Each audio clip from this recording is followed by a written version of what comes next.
राम राम दोस्तों काफी लोग एक लालच कर रहे हैं कि भाई यहाँ पे ऑप्शन का ऑप्शन मिल गया कि ऑप्शन में काम करने का ऑप्शन मिल गया, लेवरेज भी मिल रहा है, तो ऑप्शंस में ट्राई कर रहे हैं। लेकिन हर वीडियो में मैं आपसे क्या कह रहा हूं कि ऑप्शन में काम नहीं करना है।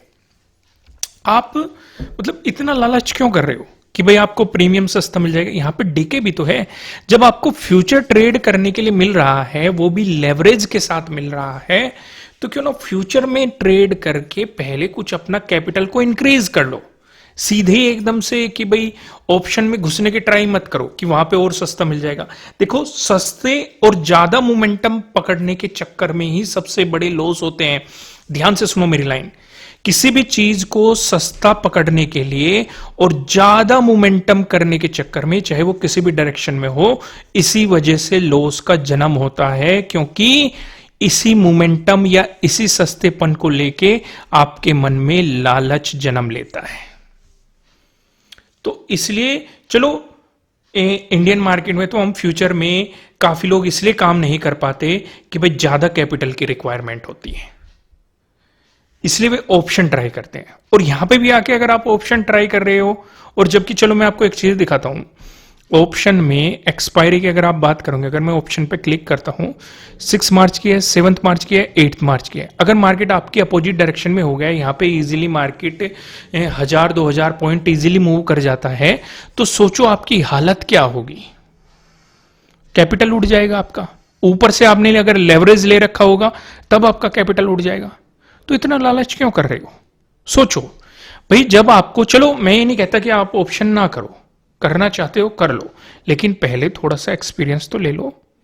इसलिए शुरुआत में फ्यूचर में ट्रेड करो, क्योंकि यहां पे अगर मार्केट, चलो आपका एनालिसिस कहता है कि मार्केट डाउन जाएगा, लेकिन मार्केट आपके अपोजिट डायरेक्शन में चला जाता है, लेकिन अभी भी आपको ये लग रहा है कि यहां पे रेजिस्टेंस जोन है, कम से कम फ्यूचर में आपकी पोजीशन होल्ड तो पड़ी रहेगी।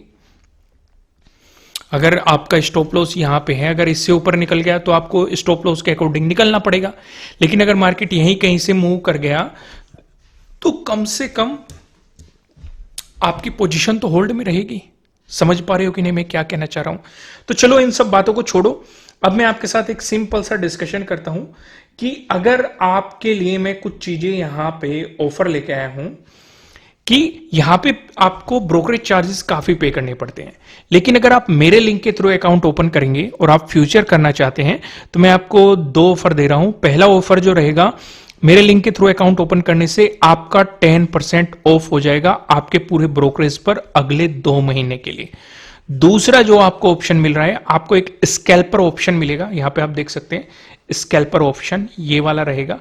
इसमें क्या बेनिफिट आपको मिलेगा, जब भी आप ट्रेड करते हो, अगर आप 15 मिनट के अंदर अपनी ट्रेड से एग्जिट करते हो तो आपके 2 चार्जेस लगते हैं। बाइंग साइड भी चार्जेस लगते हैं और जब आप सेल करते हो तब भी आपके चार्जेस लगते हैं। ये आप सभी जगह जानते होंगे, सभी ब्रोकर ये चार्जेस लेते हैं। लेकिन इसमें अगर 15 मिनट के अंदर आप ट्रेड एग्जिट करते हो तो आपको एक साइड का चार्जेस माफ कर दिया जाएगा। तो इन दोनों ऑप्शन से आप अपना काफी ज्यादा ब्रोकरेज बचा सकते हैं। इसलिए मैं आपसे सजेस्ट कर रहा हूं कि अगर आपने अभी तक डेल्टा एक्सचेंज में अपना अकाउंट ओपन नहीं किया है, नीचे डिस्क्रिप्शन में आपको लिंक मिल जाएगा, आप जाके इसमें अपना अकाउंट ओपन कर सकते हैं। एक समस्या का और हल मैं आपको बता देता हूं, यहां पे ना तो आपका 30% टैक्स लगने वाला है, ना ही टीडीएस कटने वाला है। ये आपकी नॉर्मल इनकम की तरह कंसिडर किया जाएगा, क्योंकि आप यहां पे कॉन्ट्रैक्ट में काम कर रहे हो। आप क्रिप्टो करेंसीज को सीधे खरीद के होल्ड पे नहीं रख रहे हो। तो यहां तक आपको चीजें समझ में आ गई। तो आइए अब हम सीधे एनालिसिस पे चलते हैं, और मैं यहां पे बड़ा टाइम फ्रेम कर लेता हूं। ये चीज कर लेते हैं, 5 मिनट का टाइम फ्रेम है। पहले हम देखते हैं 1 डे के टाइम फ्रेम पे। 1 डे के टाइम फ्रेम पे हम क्या देख रहे हैं कि इस एरिया से बाइंग आई है और फिर से इस एरिया से बाइंग आई है। यानी कि पहले जो बाइंग आई थी वो हमारी आई थी अराउंड 78,000 के पास से, ठीक है। अब जो ये बाइंग आई है, ये आपकी बाइंग आई है 82,161 के जोन से ये बाइंग आई है। यानी कि 2 जोन पे अब हमारे पास बायर्स बैठे हुए हैं, यहां पे भी। जहां से भी आपको मार्केट में डिमांड देखने के लिए मिले या सप्लाई देखने के लिए मिले, उन पॉइंट को मार्क कर लो। वे आपके लिए एज ए सपोर्ट और रेजिस्टेंस की तरह एक्ट करते हैं। तो यहां से मार्केट में डिमांड क्रिएट की गई है, मार्केट आपको यहां से बाउंस करता हुआ दिखाई दिया है। तो इस सिचुएशन में हमारे लिए अगला जो इंपॉर्टेंट रेजिस्टेंस हो सकता है ये 92,488 के अराउंड हो सकता है। अगर सपोर्ट की बात करें, जो नजदीकी सपोर्ट है जहां से आज के दिन मार्केट ने सपोर्ट भी लिया है, क्योंकि हमने वन डे के टाइम फ्रेम को सिलेक्ट किया हुआ है, ये सपोर्ट हमारा हो सकता है 88,080 के अराउंड। आपके लिए ये सपोर्ट की पॉसिबिलिटीज हो सकती है। आइए टाइम फ्रेम को चेंज करते हैं, 1 आवर के टाइम फ्रेम पे देखते हैं कि 1 आवर के टाइम फ्रेम पे क्या सिचुएशन हमें नजर आ रही है। 1 आवर के टाइम फ्रेम पे हम देख रहे हैं कि कल के दिन मार्केट गिर रहा था, ठीक है। फिर ये एक रेंज मार्केट ने बनाई और इस रेंज का ब्रेकआउट दिया। फिर यहां पे भी मार्केट ने एक रेंज बनाई, इस रेंज का ब्रेकआउट दिया, अब रिट्रेसमेंट कर रहा है। यानी कि जो नजदीकी सपोर्ट है ये 88,080 है।